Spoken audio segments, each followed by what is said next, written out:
this is not your same Carolina Panthers. So after a 3-hour live yesterday, I'm dozing off, coming off the euphoria high of the Jalen Phillips signing, which I was really excited about, and oddly confused that so many people were not excited about within the community, which is a whole nother thing. We'll talk about that at another time. But I kind of winded down, started to get ready for bed, got the kids all ready and everything, and then my phone just starts going crazy.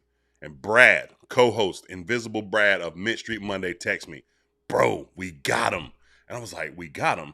And that's the only thing I could think of was like, he must be talking about Devin Lloyd. And of course he was. Man, I was ecstatic. I cannot believe that this happened. I knew that Carolina had one more big move in them for the day. We had made tons of cap space. Obviously they're going to clear up some more as time goes along. Players that we didn't re-sign. Salute to Rico signing with the Steelers. Cade May signing with the Lions. Those are players that I would have loved to have back. But at the same time, man, oh my gosh. The way that Carolina is viewed with these moves, I am so glad. Now, I know sometimes when teams make big-time free agent acquisitions, it doesn't always work out. Actually, more often than not, it doesn't, right? But it's the type of moves that you make that matter. I think Carolina maybe had the two biggest splash signings, or in the conversation for two biggest splash signings on one side of the ball at the start free agency yesterday. Those are two monumental, change your defense and how they look when they walk on the field and everything they can do there. I think these are two type of moves that will move the needle forward. These are the type of moves that we talked about extensively on Mint Street Monday, where we mentioned, hey, if you got just percentages better at these specific positions, what would that have done for some of these games that we could have flipped from an 8 win team up to maybe a 10-win team, maybe a different seeding position in the playoffs? Or let's just say hypothetically you get to the same conclusion where you're against the Rams at home.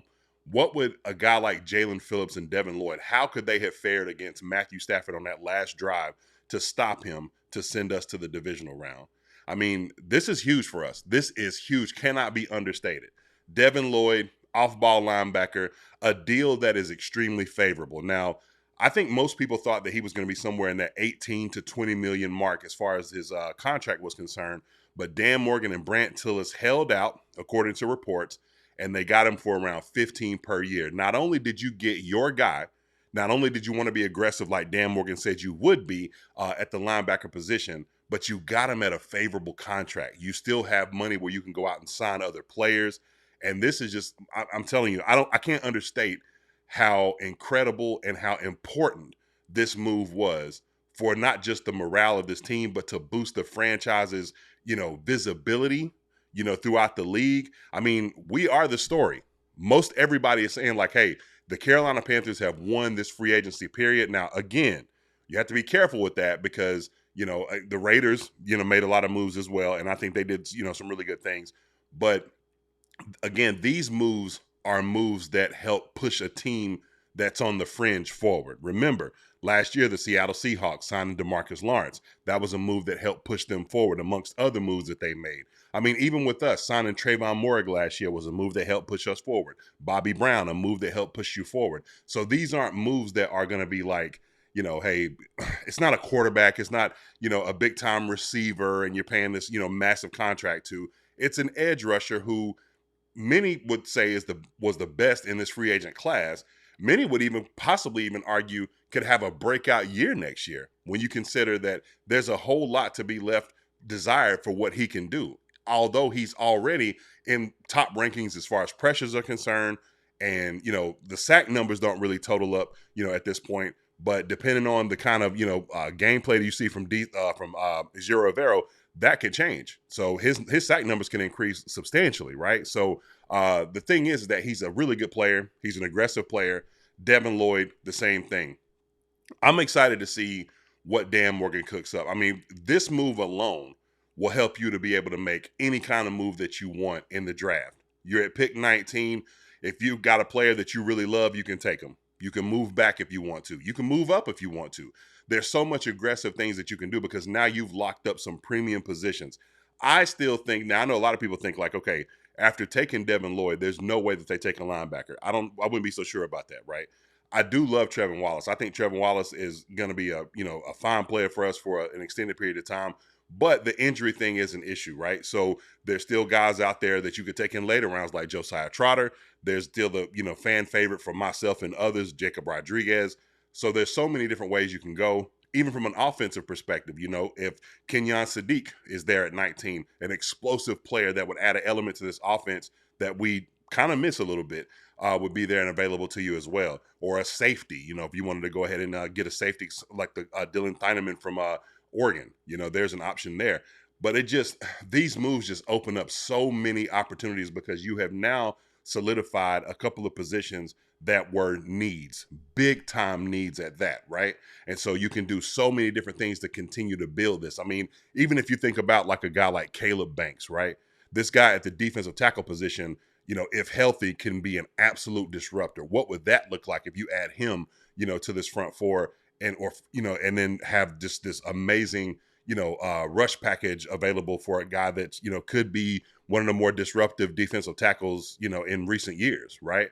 So again, it's hard for me to really put in words my excitement about this, but more importantly, I just want to say that when Dan Morgan said that he was going to be aggressive, I love that you're seeing the fruits of that labor. Last year we tried this, we tried the big one with Milton Williams, and it ended up falling through.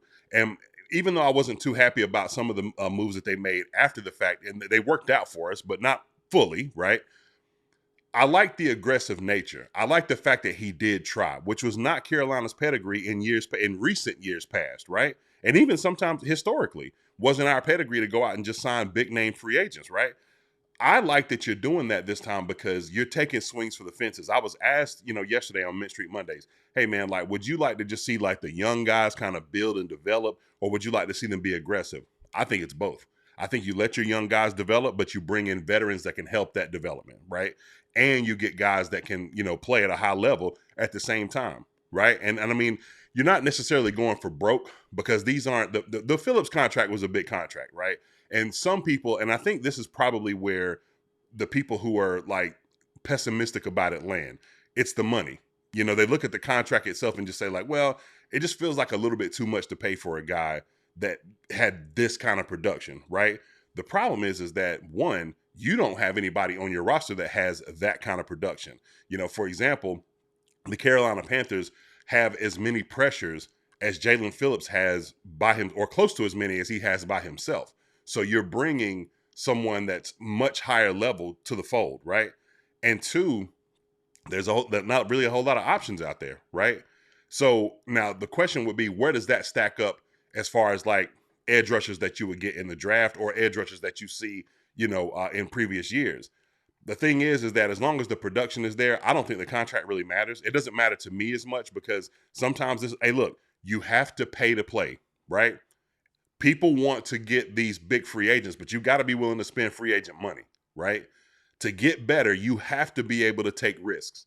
This is one of those risks that I'm willing to take. We've seen historically teams go out and pay players. You look at a team like the Rams, for example. The Rams a few years ago went out and got Jalen Ramsey. They got Odell Beckham. They got Von Miller. They paid a lot of players, and the result was the Lombardi, right? And it looked like, well, they're going to fall off a cliff. Well, they were in the divisional round not long after that. And then last year they were in the NFC Championship and played what many people thought was the Super Bowl and had a chance to get there, right?